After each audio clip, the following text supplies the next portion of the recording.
তোমাদের কাছে আমার রাসূল যা নিয়ে এসেছেন, যা বলেছেন তা গ্রহণ করো, আর আমার রাসূল যা বর্জন করার কথা বলছেন তা তোমরা বর্জন করো। জোরে বলুন সুবহানাল্লাহ।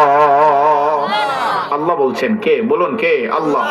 আমার রাসূল তোমাদের কাছে যা নিয়ে আসছেন এটা তোমরা গ্রহণ করো, আর যা নিষেধ করেছেন এটা বর্জন করো। যদি আমার রাসূল যা নিয়ে এসেছেন এটা গ্রহণ করো তো এটা তোমাদের জন্য কল্যাণ। সুবহানাল্লাহ। আর একটু জোরে সুবহানাল্লাহ। তোমাদের জন্য কি বলুন, কি কল্যাণ। সুবহানাল্লাহ। রাসূলুল্লাহ সাল্লাল্লাহু আলাইহি ওয়াসাল্লাম যা আমাকে আদেশ করেছেন তা মানবো, এতে আমার কল্যাণ আছে না নাই? আছে। যা নিষেধ করছেন এটা ছেড়ে দেব, এতে আমার কল্যাণ নিশ্চয়ই আছে না নাই? জোরে বলুন, আছে না নাই? হ্যাঁ, কে বলছেন বলুন, কে?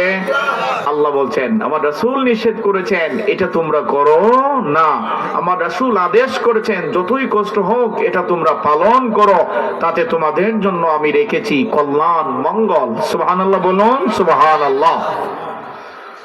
সম্মানিত শুধু লক্ষ্য করুন, রাসূল সাল্লাল্লাহু আলাইহি ওয়াসাল্লাম আমাদের জন্য আদর্শ। রাসূলুল্লাহ সাল্লাল্লাহু আলাইহি ওয়াসাল্লাম আমাদের মডেল। দুনিয়ার অনেক মানুষ আছে, দুনিয়ার সাধারণ মানুষকে তার আদর্শ মনে করে, অমুক আমার আদর্শ, তমুক আমার আদর্শ।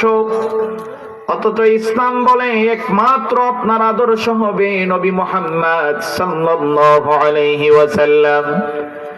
রাসূলুল্লাহ সাল্লাল্লাহু আলাইহি ওয়াসাল্লামের কাছে উত্তম আদর্শ রেখেছেন আল্লাহ।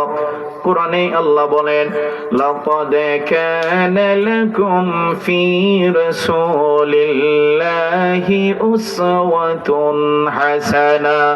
তোমাদের মধ্য হতে তোমাদের জন্য তোমাদের রাসূল হয়েছেন উত্তম আদর্শ। মানে তোমাদের জন্য তোমাদের রাসূলের কাছে আমি রেখেছি উত্তম আদর্শ, তোমাদের কাছে আমি পাঠিয়েছি আমার রাসূলকে তোমাদের আদর্শ রূপে। সুবহানাল্লাহ বলবেন না? একটু জোরে বলুন সুবহানাল্লাহ।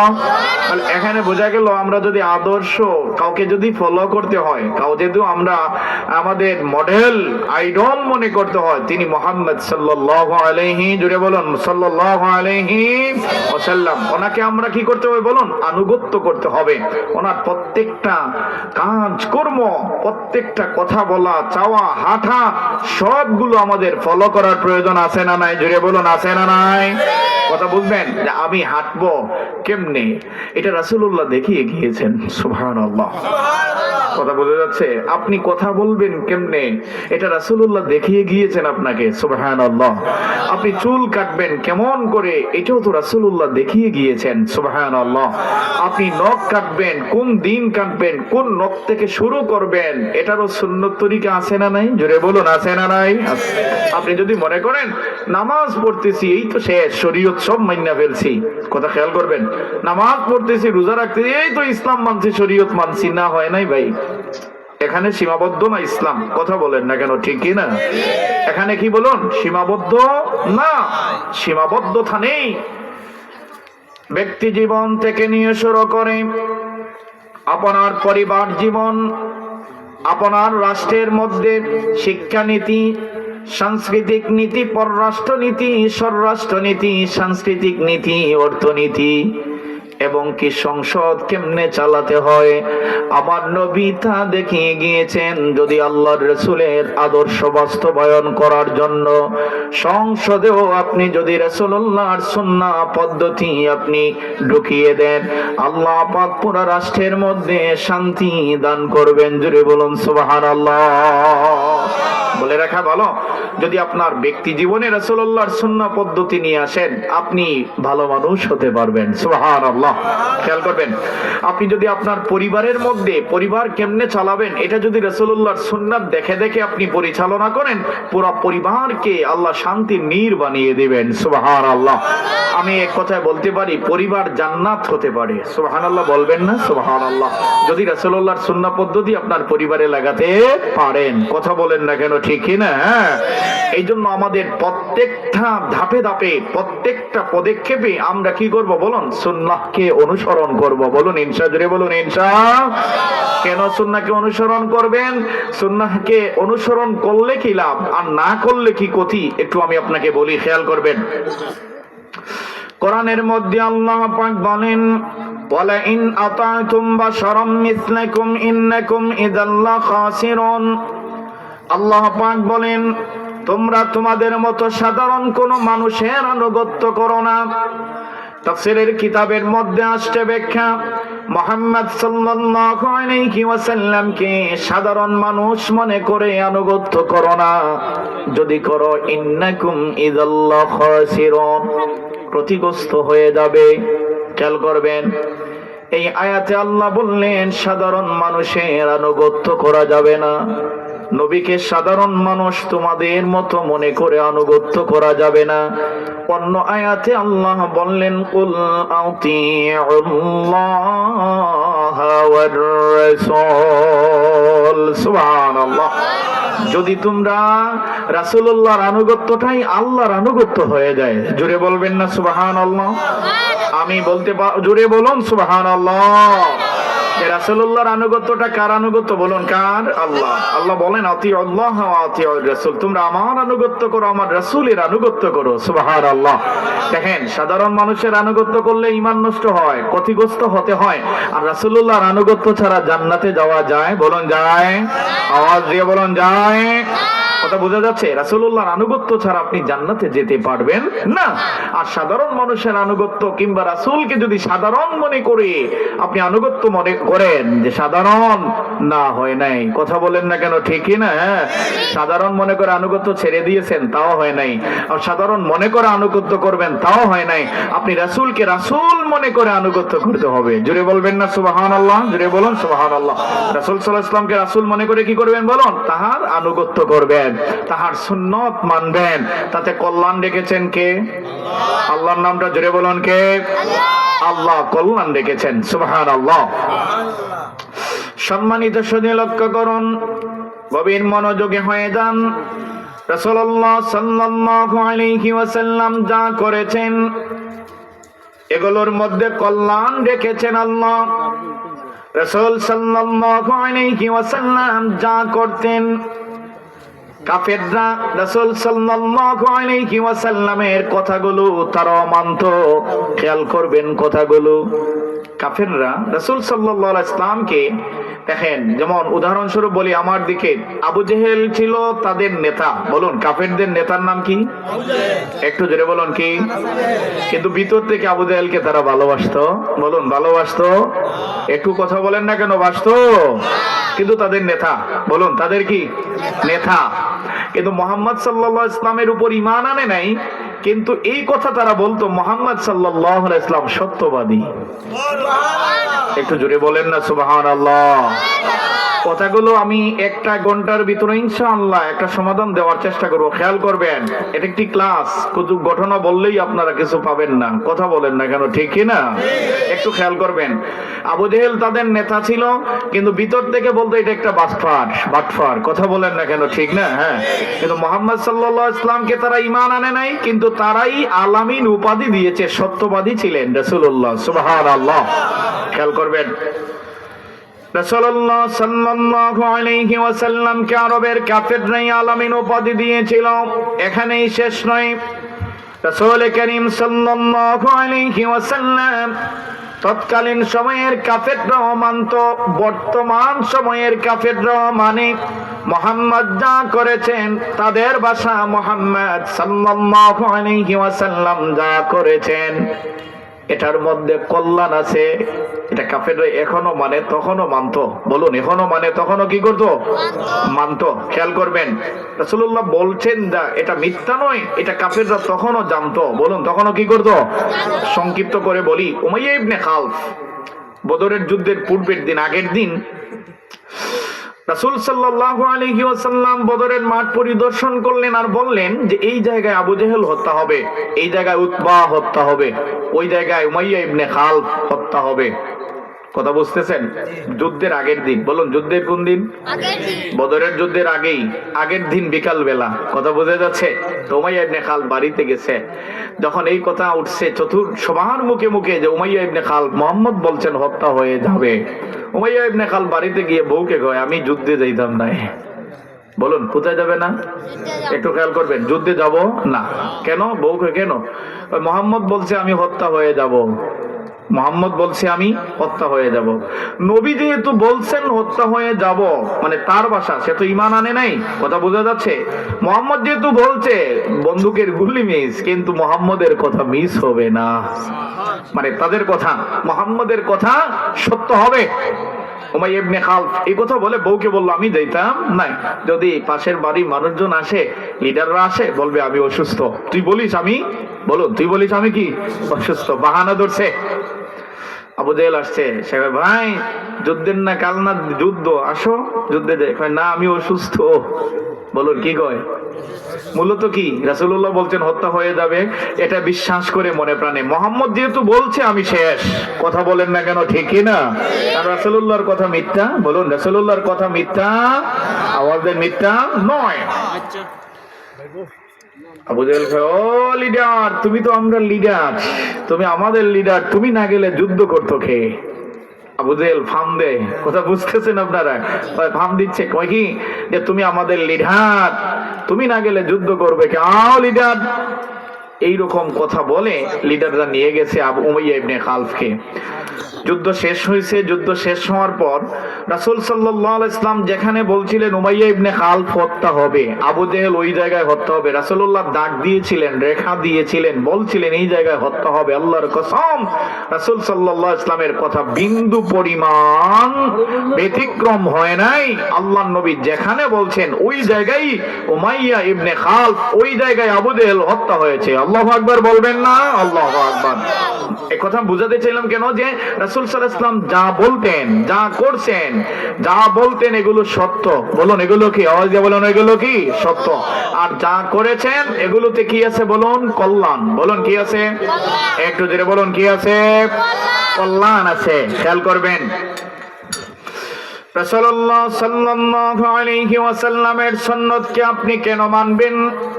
আপনি রাসূলুল্লাহর বাধ্য কেন হবেন? ওই কারণে বাধ্য হবেন রাসূল সাল্লাল্লাহু আলাইহি ওয়াসাল্লাম যা করেছেন তার মধ্যে আপনার জন্য কল্যাণ। সুবহানাল্লাহ বলেন, সুবহানাল্লাহ। সংক্ষিপ্ত করে বলি, রাসূল সাল্লাল্লাহু আলাইহি ওয়াসাল্লাম বলেন, সংক্ষিপ্ত ভাষায় বলছি, রাসূলুল্লাহ বলছেন খালি মাথায় বাথরুমে প্রবেশ করা যাবে না, যেও না। বলুন খালি মাথায় বাথরুমে যাওয়া যাবে? একটু কথা বলেন না, যাবে? একটু বলবেন। খালি মাথায় বাথরুমে যাবেন না, কাপড় পেঁচিয়ে যাবেন অথবা টুপি দিয়ে যাবেন, কথা বলেন না। রাসূলুল্লাহর সুন্নাহ, বলুন রাসূলুল্লাহর কি সুন্নাত। খেয়াল করবেন, আজকে বিজ্ঞান রিসার্চ করে, গবেষণা করে তারা বলছে যে মুহাম্মদ সাল্লাল্লাহু আলাইহি ওয়াসাল্লাম এই কথা তো বলছেন, কেন বললেন, এটা রিসার্চ করেছে তারা। রিসার্চ করে তারা এই কথার উপর একমত হয়েছে যে খালি মাথায় বাথরুমে সব সময় যদি যায় পাগল হওয়ার আশঙ্কা থাকে। বলুন কি হওয়ার আশঙ্কা থাকে? একটু জোরে বলেন কি? খালি পায়ে বাথরুমে যাওয়া যাবে না, পায়ের মধ্যে জুতা দিয়ে বাথরুমে যাবেন। বলুন কি দিবেন? একটু জোরে বলুন কি দিবেন? কথা বোঝা যাচ্ছে?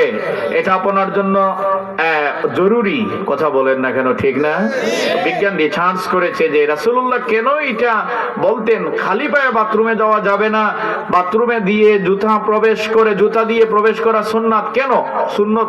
এটা গবেষণা করছে বিজ্ঞান। ওই যে ডাক্তার যেই বলেন, তারা কি করছে বলুন না, গবেষণা করছে। গবেষণা করে অবশেষে তারা এই কথা বলছে যে খালি পায়ে বাথরুমে যদি সব সময় যায় তাহলে পেটের মধ্যে অসুস্থতা দেখা দিতে, আওয়াজ দিয়ে বলুন, দিতে পারে। হ্যাঁ, পেটের মধ্যে অসুস্থ হতে পারে। অথচ ১৫০০ বছর আগে বিজ্ঞান যখন ছিল না, রাসূলুল্লাহ তখন বলে গিয়েছেন। সুবহানাল্লাহ। ১৫০০ বছর পরে বিজ্ঞান রিসার্চ করে পাইছে, আর ১৫০০ বছর আগে রাসূলুল্লাহ বলে গিয়েছেন। জোরে বলবেন না সুবহানাল্লাহ। এই যে সুন্নত মানবেন কেন, খেয়াল করবেন, রাসূলুল্লাহ সাল্লাল্লাহু আলাইহি ওয়াসাল্লাম লক্ষ্য করবেন, রাসূলুল্লাহ যা পছন্দ করতেন আপনিও করবেন। কেন করবেন? তার মধ্যে কল্যাণ। যেমন রাসূলুল্লাহ সাল্লাল্লাহু আলাইহি ওয়াসাল্লাম কদু খেতে পছন্দ করতেন। আল্লাহর নবী বলেন কদু হচ্ছে জান্নাতি খাবার। বিজ্ঞান রিসার্চ করেছে কেন কদু খাবেন, রাসূলুল্লাহ কেন পছন্দ করতেন। সুলতান গজনবী সহ বিজ্ঞানীরা একমত হয়েছেন 20টা রোগের শিফা আল্লাহ কদুর মধ্যে রেখেছে। 20টা রোগের শিফা। কয়টা রোগের বলুন? প্রচন্ড জ্বর হয়েছে, মাথা ব্যথা, মাথায় ধরছে আপনার, ঠিক না? এমন অবস্থায় আপনি পেট ভরে আপনি খুব বেশি কদু খান, রান্না করা কদু খান, মাথার ব্যথা আপনার কমে যেতে পারে। জোরে বলবেন না সুবহানাল্লাহ? হ্যাঁ, কথা বোঝা যাচ্ছে। এইরকম 20টা রোগের শিফা, আমি 1-2টা বললাম যে 20টা রোগের শিফা আল্লাহ রেখেছেন। সুবহানাল্লাহ। অথচ রাসূলুল্লাহ 1500 বছর আগে এটা কি করতেন বলুন না? পছন্দ করতেন। জোরে বলবেন না সুবহানাল্লাহ? রাসূলুল্লাহ গাভীর দুধ পছন্দ করতেন। বলুন কি? গাভীর দুধ, আওয়াজ দিয়ে বলুন, গাভীর দুধ পছন্দ করতেন। বিজ্ঞান রিসার্চ করছে, গবেষণা করে তারা বলছে রাসূলুল্লাহ কেন পছন্দ করতেন, রাসূলুল্লাহ কেন পছন্দ করেন দেখতে হবে। কারণ মনে রাখবেন, রাসূলুল্লাহর প্রত্যেকটা কথা হীরা, স্বর্ণ, মণি, মুক্তার চেয়ে দামি। কথা বলেন না কেন, ঠিক কিনা? প্রত্যেকটা কথাকেই তারা গবেষণা করেছে। তো গবেষণা করেছে বিজ্ঞানী যে দুধ কেন রাসূলুল্লাহ পছন্দ করতেন, গাভীর দুধ। তারা ওই কারণ খুঁজে বাহির করেছে গবেষণা করে। গাভী খায় লতা পাতা, বলুন ঘাস। আওয়াজ দেবেন না, আওয়াজ দেন না কেন, ঠিক না? লতা পাতা এগুলো গাভীর খাদ্য না? আওয়াজ দেন, গাভীর খাদ্য না? গাভীর খাদ্য। আচ্ছা বলেন, আপনারা বলবেন, একটু চিল্লাইয়া বলবেন, লতা পাতা গাছের মধ্যে, অর্থাৎ গাছের পাতা লতার মধ্যে শিফা আছে না নাই? আসেনি? আছে। হ্যাঁ, আগেকার যুগে যখন হাত বাঁধতো তো ওই যে পাতা লতা দিয়ে খাঁটি বাঁধ দিলেই হাত দিয়ে আবার জোড়া লেগে যেত, ঠিক না ভাই? কথা বলুন, ঠিক না? হ্যাঁ, জোড়া লেগে। এখন না হয় অপারেশন লাগে, কত কিছু করে। হ্যাঁ, এখনো খাঁটি বান কিছু কিছু জায়গায় দেওয়া হয়। কথা বলেন না কেন, ঠিক না? আচ্ছা বলেন, এই পাতার মধ্যে কি এমন আছে সুবহানাল্লাহ যে আপনার বাঙ্গা হাড্ডি জোড়া লেগে যায়? এটা কি আছে এমন? সুবহানাল্লাহ। এটা আল্লাহ প্রদত্ত নিয়ামত, আল্লাহ প্রদত্ত শিফা আল্লাহ পাতার মধ্যে রেখে দিয়েছেন। জোরে বলবেন না সুবহানাল্লাহ? ওই যে লুকমান হাকিম যখন জঙ্গল দিয়ে হাঁটতেন, পাতালতা দেখে বলতো, আমি ওই রোগের ঔষধ, আমাকে ব্যবহার করুন। সুবহানাল্লাহ। আমাকে বলুন, ব্যবহার করুন। বলে রাখা ভালো, লক্ষ্য করুন, কোন একটি গাছের পাতা আল্লাহ হেতুক বানান নাই। কোন একটা জীব, আপনি জানেন 18,000 মাখলুকাত, আপনি চিনেন কয়টা? আপনি চিনেন না। বড় জোর 100টা বলতে পারবেন, বেশ থেকে বেশি। কিন্তু আপনি জানেন কিনা জানি না, 18,000 মাখলুকাত এই পৃথিবীতে বসবাস করে।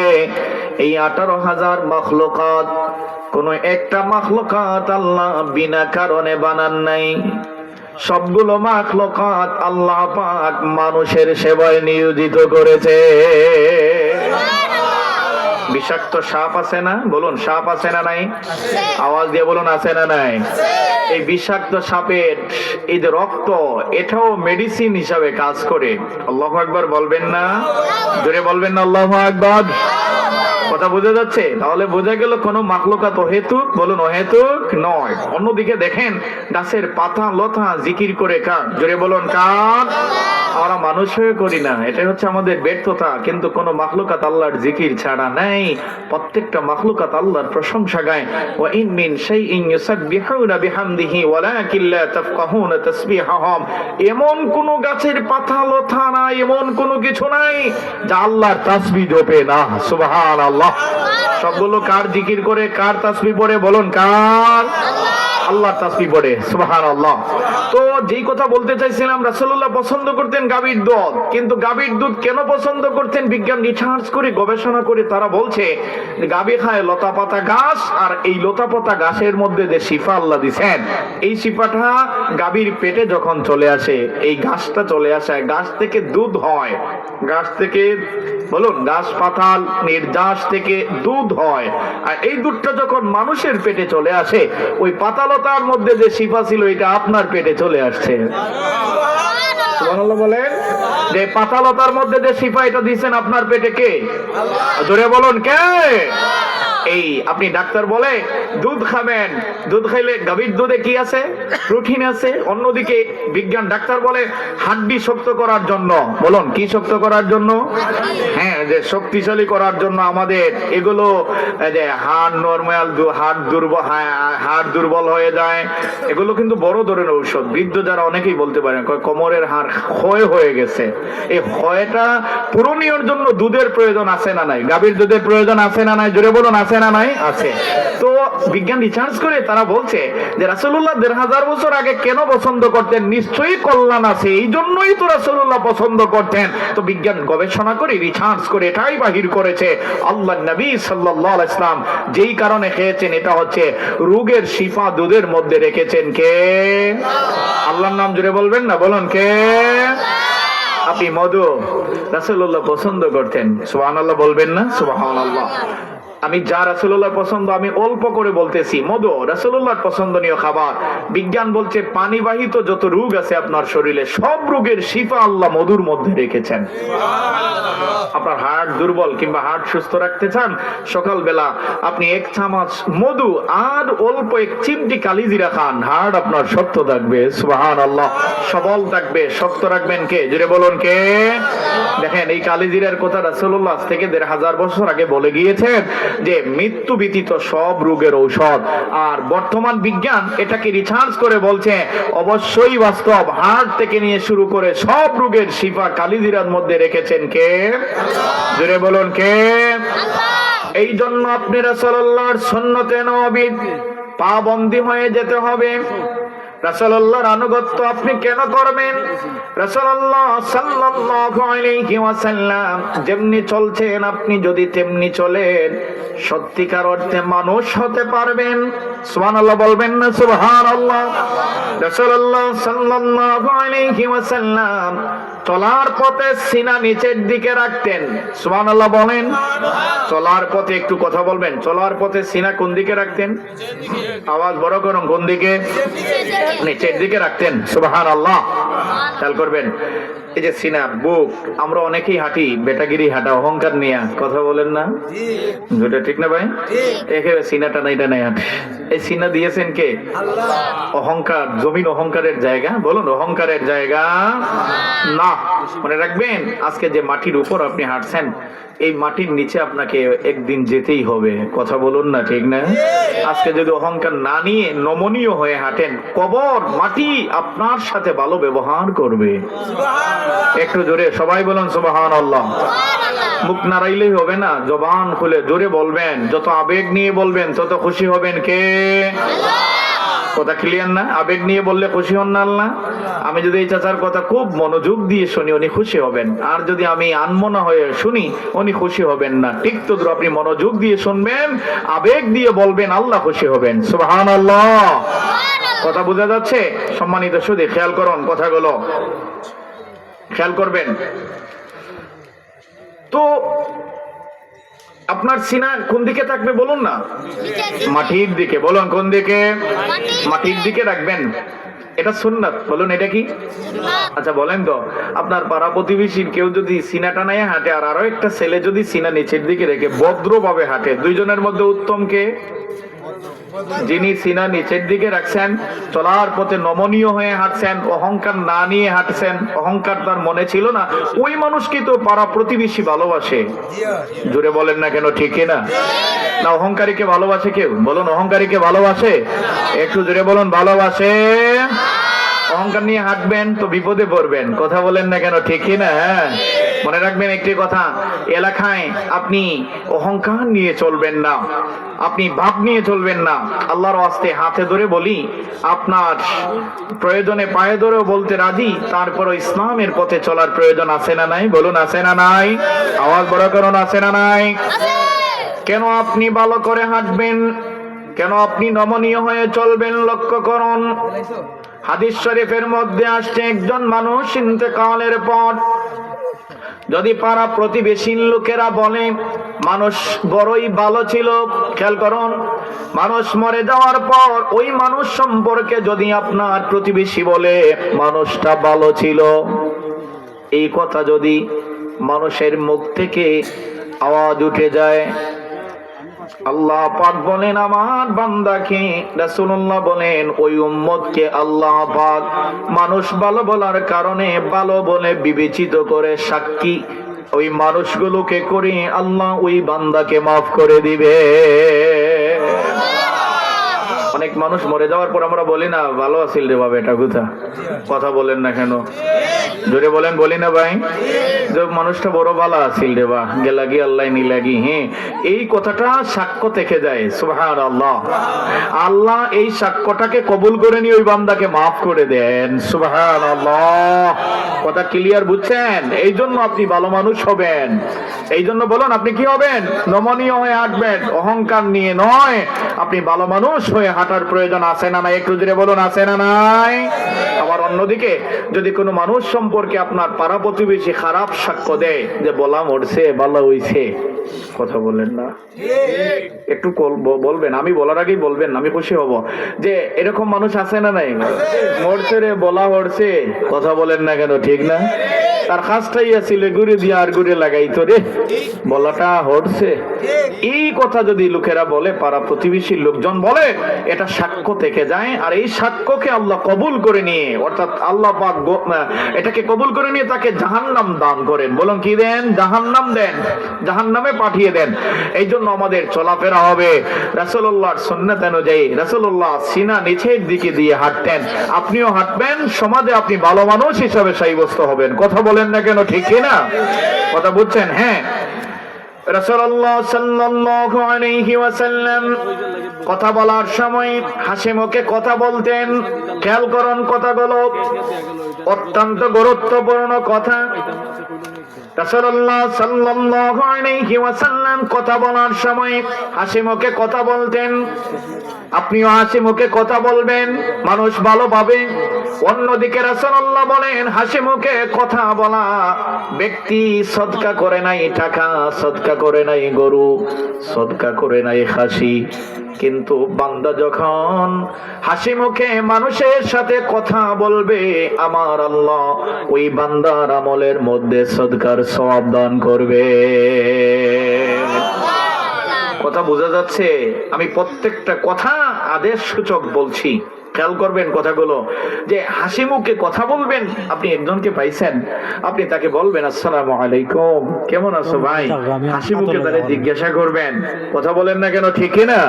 এই যে আপনি কথা বলছেন, তাতে সওয়াব, তো সদকার সওয়াব আল্লাহ দান করবেন। সুবহানাল্লাহ। এখন কেউ যদি অহংকারে ঠেলায়, একজন কথা বলছে কেমন আছো, এ মাথায় না, এমন মানুষ আছে না নাই? বাপ নিয়ে চলে, চোখ মুজে কথা, তার দিকে ফিরিয়া তাকায় না, এমন মানুষও আছে না নাই? কথা বলুন, আছে না নাই? হ্যাঁ, আপনি কথা বলছেন তার সাথে, এইদিকে মনোযোগী না, অন্যদিকে তাকায়, চোখ মুজে শোনে, এমন মানুষ আছে না নাই? এইগুলো হবে না। আপনার সাথে কেউ কথা বললে আপনি তাকে মূল্যায়ন করবেন, হাসি মুখে কথা বলবেন, ভালো মন্দ জিজ্ঞাসা করবেন, এতে সওয়াব দিবেন কে? জোরে বলুন কে? তাহলে আমরা আজকে কি পেলাম? শুধু নামাজটাই ইবাদত, নামাজটাই আমল নয়, আরো আমল আছে না নাই? বলুন, আছে না নাই? আরো ইবাদত আছে না নাই? এগুলোর পাশাপাশি আরো লাগবে তো নাকি? না শুধু নামাজ পড়লেই জান্নাত? বলুন, শুধু নামাজ পড়লেই জান্নাত? নামাজ তো লাগবেই, এটা ফরজ, এটা ইবাদত, বাধ্যতামূলক। কিন্তু নামাজের পাশাপাশি আপনার চরিত্র সুন্দর করতে হবে। কথা বলেন না কেন? ঠিক কি না? জোরে ভাই বলুন, ঠিক না? নামাজের পাশাপাশি আমার চরিত্র, আপনার চরিত্র সুন্দর করতে হবে। আমি নামাজ পড়ি আবার মিথ্যা কথা বলি, হয় নাই? কথা বলেন না, হইছে? একটু কথা বলুন, হইছে? আমি নামাজ পড়ি আবার মুনাফিকি করি, গীবত করি, হয় নাই? একটু বলুন, হইছে? নামাজ পড়েন আবার সুদ খাইছে, ঘুষ খাইছে, এটাও হয় নাই। কথা বলেন না কেন? ঠিক কিনা? হ্যাঁ, নামাজ পড়েন, সুদ খায়, ঘুষ খায়, এর নামাজ কবুল হবে না। সুজা কথা, সুজা ফতোয়া, কোনো আপিল হাইকোর্ট নাই। কথা বলেন না কেন? ঠিক কিনা? কথা বোঝা যাচ্ছে? এই জন্য আপনি নামাজ পড়বেন, আপনার বদ খাসলত যেগুলো, এগুলো দূর করে দেন, তারপর নামাজ পড়েন। আপনি নামাজি ব্যক্তির কাছে দুধ কেরাসিন একসাথে থাকতে পারে না। এক বালতি দুধে এক ফোঁটা কেরাসিন নষ্ট করার জন্য যেমনি যথেষ্ট, ঠিক তদ্রূপ একজন নামাজির কাছে বদ খাসিলত থাকলে এই বদ খাসিলত নামাজির নামাজ নষ্ট করার জন্য যথেষ্ট। কথা বলেন না কেন? ঠিক কিনা? আওয়াজ দেন, ঠিক না? কথা বোঝা যাচ্ছে? নামাজ আপনি পড়েন মাশাআল্লাহ আলহামদুলিল্লাহ, কিন্তু বাদ যত খাসিলত আছে এগুলো ছেড়ে দেওয়ার প্রয়োজন আছে না নাই? একটু জোরে বলুন, আছে না নাই? আছে, ঠিক না? এগুলো রাখলে আপনার নামাজ কবুল হবে? বলুন হবে? আওয়াজ দিয়ে বলুন হবে? হবে না, সোজা কথা। সম্মানিত শুনে লক্ষ্য করুন, গভীর মনোযোগী হয়ে যান, অল্প কিছু সময় আমার দিকে খেয়াল করুন। রাসূল করিম সাল্লাল্লাহু আলাইহি ওয়াসাল্লাম যা করেছেন ব্যক্তি জীবনে নিয়ে আসবেন, আপনি সফল মানুষ হবেন। সুবহানাল্লাহ বলেন, সুবহানাল্লাহ। রাসূলুল্লাহ সাল্লাল্লাহু আলাইহি ওয়াসাল্লাম আপনি যদি খাদ্যের তালিকায় রাসূলুল্লাহর পছন্দের খাদ্যগুলো আপনি যদি খান, আপনি সুস্থ থাকবেন। সুবহানাল্লাহ বলেন, সুবহানাল্লাহ। আপনি রাসূলুল্লাহ সাল্লাল্লাহু আলাইহি ওয়াসাল্লামের ঘুমকে যদি ফলো করে, আপনি রাসূলুল্লাহর ঘুম যেমনি হতো আপনি যদি ঘুমান, আপনি সুস্বাস্থ্যবান থাকবেন। জুড়ে বলুন সুবহানাল্লাহ। আপনি চলাফেরার ক্ষেত্রে আল্লাহর নবীর সুন্নাত অনুযায়ী যদি চলেন, আপনি সমাজের মধ্যে সবচেয়ে বেশি মর্যাদাবান মানুষ হয়ে যাবেন। জুড়ে বলুন সুবহানাল্লাহ। কথা বোঝা যাচ্ছে? হ্যাঁ, আপনি চলাফেরার ক্ষেত্রে রাসূলুল্লাহর সুন্নাত খুঁজবেন, আপনি মর্যাদাবান হয়ে যাবেন। সুবহানাল্লাহ। কথা বোঝা যাচ্ছে ভাই? ক্লিয়ার বুঝছেন? হ্যাঁ, এবার আসেন, আমি এই হাদিসটা বলেই শেষ করছি। খেয়াল করেন, আরবের এই বর্তমান সময়ের কাফের আছে না নাই? বলুন আছে না নাই? তারা এখনো কিন্তু রাসূলুল্লাহর সুন্নাত নিয়ে গবেষণা করে। বলুন, এখনো রাসূলুল্লাহর সুন্নাত নিয়ে কি করে? বলুন, কি করে গবেষণা করে? যে রাসূলুল্লাহ এটা করতেন, নিশ্চয়ই ফায়দা আছে। একটু বলুন না, নিশ্চয়ই ফায়দা আছে। যেহেতু মুহাম্মদ সাল্লাল্লাহু আলাইহি ওয়াসাল্লাম করেছেন, তাইলে ফায়দা আছে, ঠিক না? তো এই যে খাদ্য ঘুম নিয়ে একটা হাদিস আসছে, রাসূল সাল্লাল্লাহু আলাইহি ওয়াসাল্লাম বলছেন যে সকালের যে ঘুম, কথা বোঝা যাচ্ছে? সকালের সময় যে বাতাস, সকালের আবহাওয়া, আপনি এটাকে উপভোগ করুন। এটা সুস্বাস্থ্যকর আবহাওয়া। সুবহানাল্লাহ বলবেন না? ফজরের নামাজের পর যে বাতাস, আমরা বলি জান্নাতি বাতাস সাধারণ ভাষায়, কথা বলেন না, ঠিক না? আমাদের বাচ্চারা আগে বলতেন সকালের বাতাস খাইলে রোগ কমে, ঠিক না? আর বলতেন না যে সকালের বাতাস যদি উপভোগ করো তাই রোগ বলাই সর্ব, এটা অনেকেই আগে বলতেন। কেন? এটা জান্নাতি বাতাস বলা হয়। সুবহানাল্লাহ বলবেন না? সুবহানাল্লাহ। এই হাদিসকে তারা ফলো করে, এই চীনের মানুষগুলো তারা অফিস টাইম করেছে 7টায়। কয়টায়? আওয়াজ দিয়ে বলুন, কয়টায়? দেখবেন, তারা কিন্তু নামাজ পড়ার জন্য না, খেয়াল করবেন, তারা বেদিন। বলুন, তারা কি? বেদিন, কিন্তু নামাজ পড়ার জন্য না। তারা এই কারণে করছে 7টায় যদি অফিস হয় তাহলে ফজরের বুড়ের টাইমে উঠতে হবে।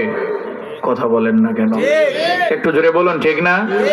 অফিস টাইম 7টায়। কয়টায়? বলুন, কয়টায়? 7টায়। কেন? বুড়ের বাতাস পাওয়ার জন্য। এটা সুস্বাস্থ্যকর। আচ্ছা, রাসূলুল্লাহ সাল্লাল্লাহু আলাইহি ওয়াসাল্লাম ইরশাদ করেছেন, তোমরা দুপুরের খাবার খেয়ে কাইলুলা কতক্ষণ বিশ্রাম নাও। সংক্ষিপ্ত করে বলছি, কি নাও? বলুন, কি নাও? কাইলুলা, বিশ্রাম নাও। তো তারা কি করে জানেন? 12টার দিকে তাদের অফিস বন্ধ করে 1 ঘন্টা সময় তারা বিশ্রাম নেয়। খাবার খেয়ে দুপুরের কতক্ষণ কি নেই? একটু জোরে বলুন, কি করে? বিশ্রাম নেই। তাদের যে চেয়ার আছে, এই চেয়ারটাই বিছানা বানিয়ে তারা ওই জায়গায় শুয়ে পড়ে কতক্ষণ। কথা বোঝা যাচ্ছে? হ্যাঁ, তারা এটা মানছে। কেন মানছে? পরে আসছি, খেয়াল করবেন।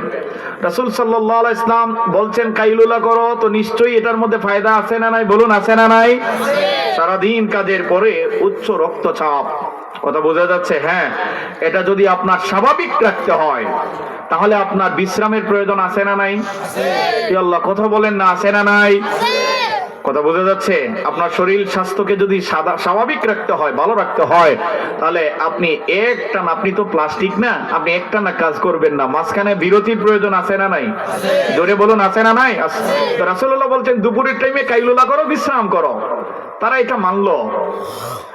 আসেন, রাসূলুল্লাহ বলছেন রাতের প্রথম অংশে সুন্নাহ পদ্ধতিতে খাবার রাতের প্রথম অংশে খেতে হয়। কত বলুন, কোন অংশে? বলুন, প্রথম অংশে। আমরা খাই কোন টাইমে? 11টা 12টা। কথা বলেন না কেন, ঠিক না?